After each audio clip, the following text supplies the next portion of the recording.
Hello and welcome to our very first on-demand webinar series, Understanding Forage Report, and today we're going to be talking about for hay producers.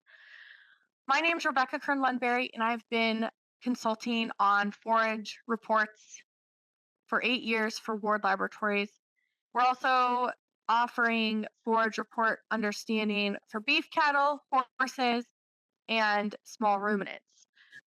But this webinar is unique in that we're really empowering hay producers to look at their forage report and then make progress for better quality hay next year.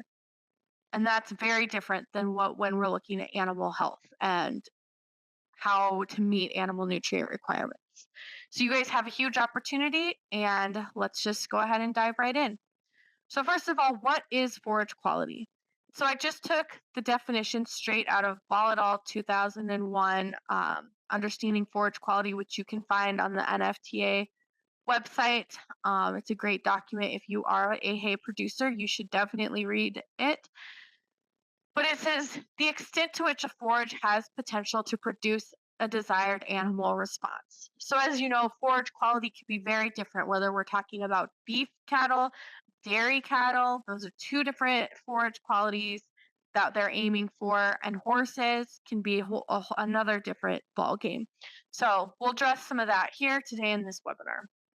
So first, what are the typical nutrients considered when we think about forage quality? We think about protein, of course. That's what the USDA is categorizing all grass hay on, is crude protein. We're also thinking about fibers, right? Relative feed value is based on ADF and NDF.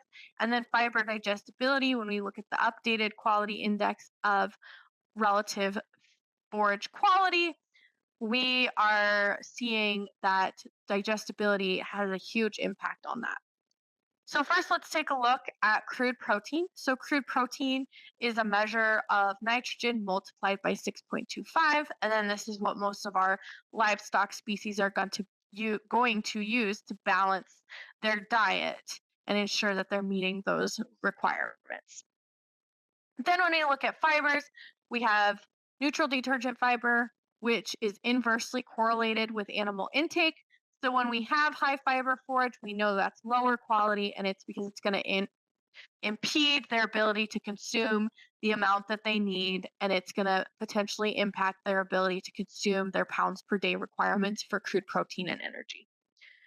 Then when we look at the neutral detergent fiber digestibility, we're looking at yet another characteristic of the forage that can impact animal performance. The more digestible that neutral detergent fiber is, the more energy that it's providing to that animal, and also not impeding their intake, of course. So those two factors go hand in hand. And so here you can see we've got this nice chart here, and it's showing, what's a high digestibility versus a low digestibility. And of course, when we're talking about high quality forages, we want highly digestible forages. Then we're looking at acid detergent fiber, which is the least digestible portion of the feed, which is made up of cellulose, lignin, and pectin.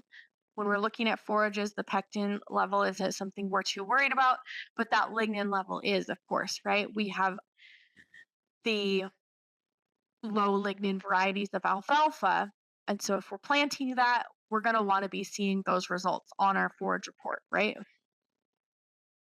So now let's talk about non-fiber carbohydrates, but let's bring it back, right? We're talking about how the forage content can impact animal response.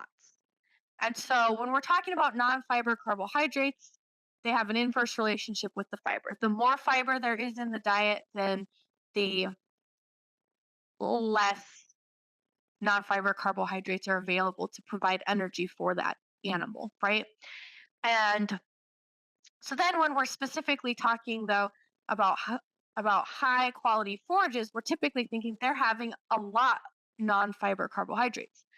However, when we are thinking about the specific animal, we might actually have grass hays that are very valuable to equine owners, horse owners who have horses with diabetes issues, laminitis issues.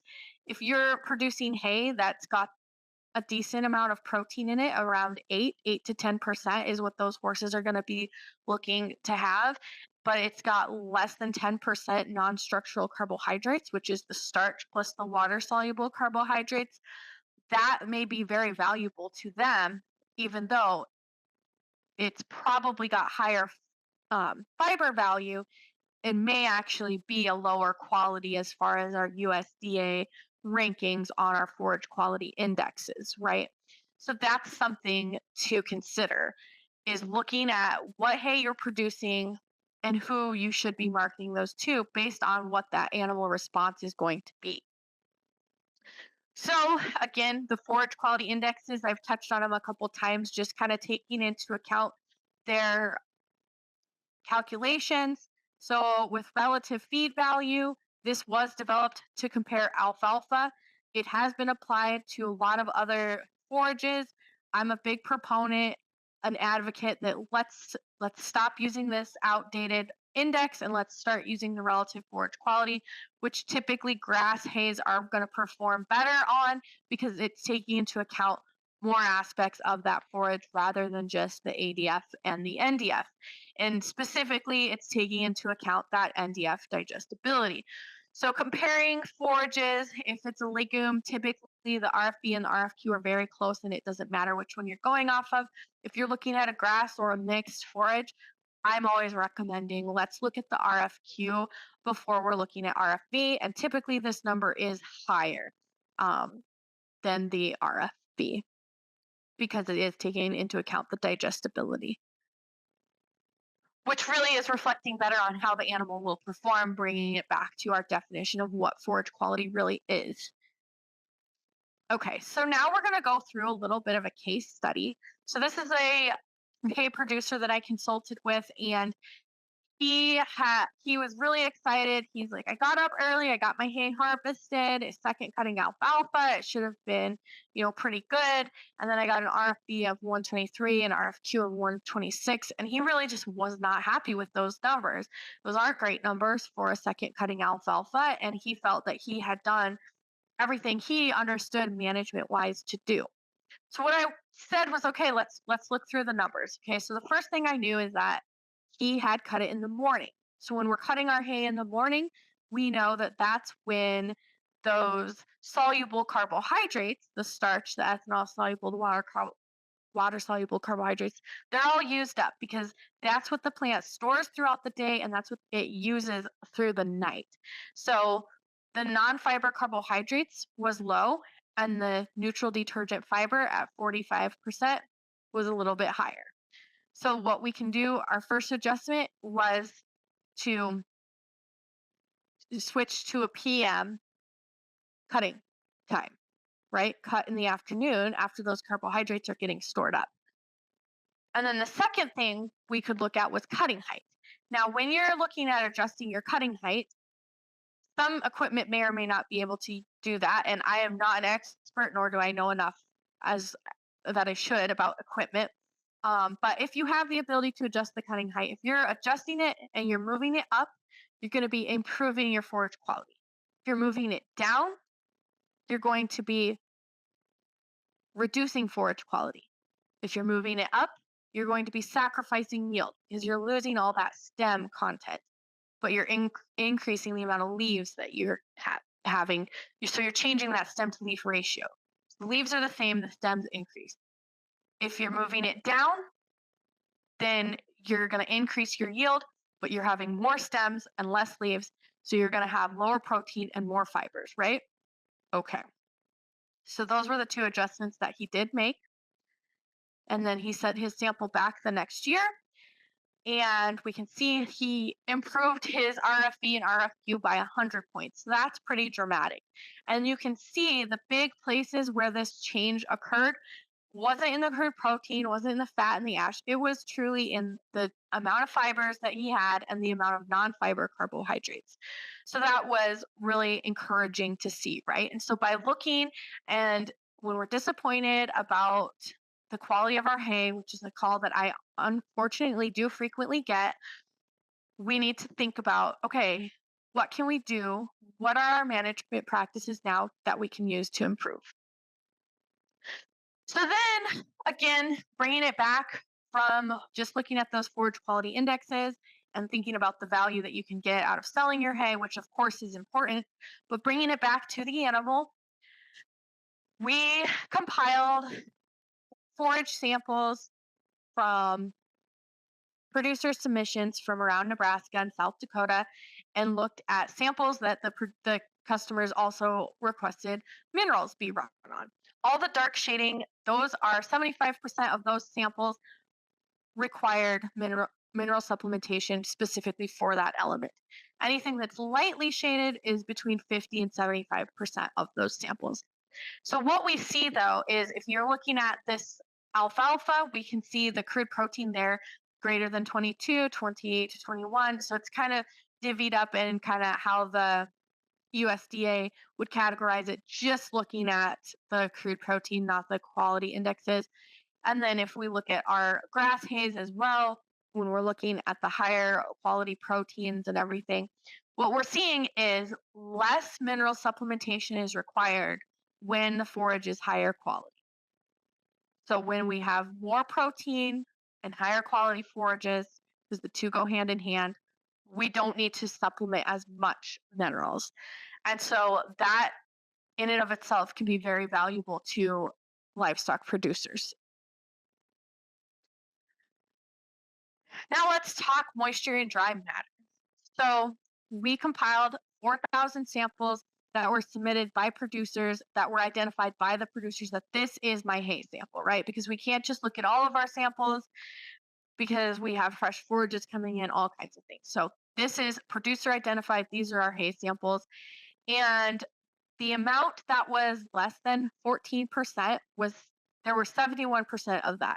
So the majority of our hay samples were actually considered brittle, meaning that the leaves are cracking and potential you're going to have potential leaf loss, right? We had only 15% of the hay samples submitted to us were in the optimal moisture range, and then 7% were at a risk of having some mold and mycotoxin issues, and 6% at heat combustion risk, which I was actually quite surprised that that number was so high because we don't see 6% of our, bales going up in flames. So that's positive, means maybe people aren't stacking those things. Maybe they're realizing after the fact and managing that better. But we have lots of room for improvement with all that brittle forage. So then what we did is we had our hay types. So we had our grass hay, our legume hay, and our mixed hay. And what we did is we compared the brittle and optimal moisture levels to the nutrients that typically define forage quality. So protein, fiber digestibility. And what we found was that with grass hay, we have a huge opportunity for improvement there. It was statistically significant that when the samples were brittle, they had less protein. And if they had optimal moisture, then they had more protein, less fiber, more fiber digestibility. And then with alfalfa, we saw the same thing, but only for protein. And with mixed hay, we didn't see any statistically significant results. So with that gives you as an individual producer an opportunity, because this is over a group of producers. There's no standardized, everyone's using these production practices, everyone's doing everything the same.